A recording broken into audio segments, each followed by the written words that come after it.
अधिकतर लोगों के मन में ये प्रश्न होता है, महाराज जी व्यसन करने वाले, उल्टे सीधे काम करने वाले लोग कभी कभी ज्यादा सुखी दिखाई देते हैं।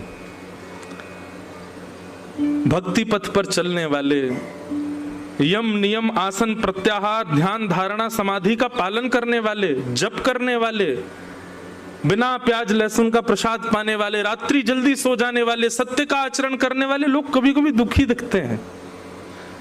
भगवत आराधन करने वाले लोगों के जीवन में कभी कभी संकट ज्यादा दिखाई देते हैं, कष्ट ज्यादा दिखाई देते हैं, और व्यसनी पामर जीव कभी कभी बड़े प्रसन्न दिखते हैं। ऐसा क्यों? इसका भगवत कृपा से एक उत्तर मन में आया। ये बात है,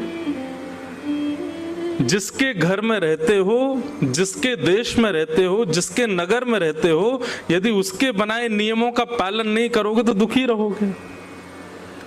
हम लोग कलयुग में रहते हैं और पालन करते हैं सतयुग का।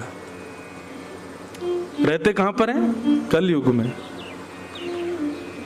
और पालन क्या कर रहे हैं? सतयुग का। सुबह जल्दी उठेंगे, बताओ 5 बजे से कथा। तो आप रहते कलयुग में हो और पालन करते हो सतयुग का। कलयुग को ये बात अच्छी लगेगी? नहीं लग सकती। तो कलयुग क्या करता? अब वो आप पर कुछ प्रहार तो कर नहीं सकता, तो वो क्या करता है? कलयुग का पालन करने वाले लोगों को सुंदर बना करके, सुखी बना करके आपको दिखाता है। कलयुग देख, मांस खाने वाला, मदिरा पीने वाला, उल्टे सीधे काम करने, देख कितना सुखी घूम रहा है, और तू देख राम राम जपता है फिर भी कितना दुखी है। आपके मन में संशय प्रकट होता है, और ये संशय कौन प्रकट करवाता है? कलयुग ही करवाता है, क्योंकि वो आपको छेड़ नहीं सकता, आपसे कुछ कह नहीं सकता, इसलिए वो उन लोगों को सुखी दिखाता है। वो है नहीं सुखी, महादुखी हैं वो लोग, पर आपको ऐसा दिखवाता है कि देखो मेरे नियमों का पालन करने वाले कितने सुखी, और तुम सबरे सतयुग त्रेता द्वापर का पालन करते हो कितने दुखी हो। और इसी प्रभाव में आकर के कई लोग नाम जप छोड़ देते हैं, कई लोग भक्ति पथ छोड़ देते हैं, कई लोग कथा साधन छोड़ देते हैं। क्यों? वो ज्यादा सुखी हैं। हम भी करके देख लें तो क्या बुराई।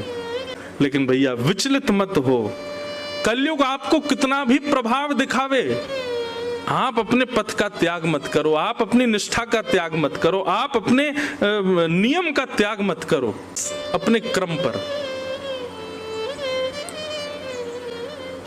तो ये अवगुण जो हैं ये कलयुग के रूप में, पर यही अवगुण यदि ठाकुर जी के प्रति प्रस्तुत कर दिए जाएं तो यही गुण बन जाएंगे। क्रोध ठाकुर जी से हो, नाथ सूरदास जी पर आपने कृपा की, भक्तिमती मीराबाई पर आपने कृपा की,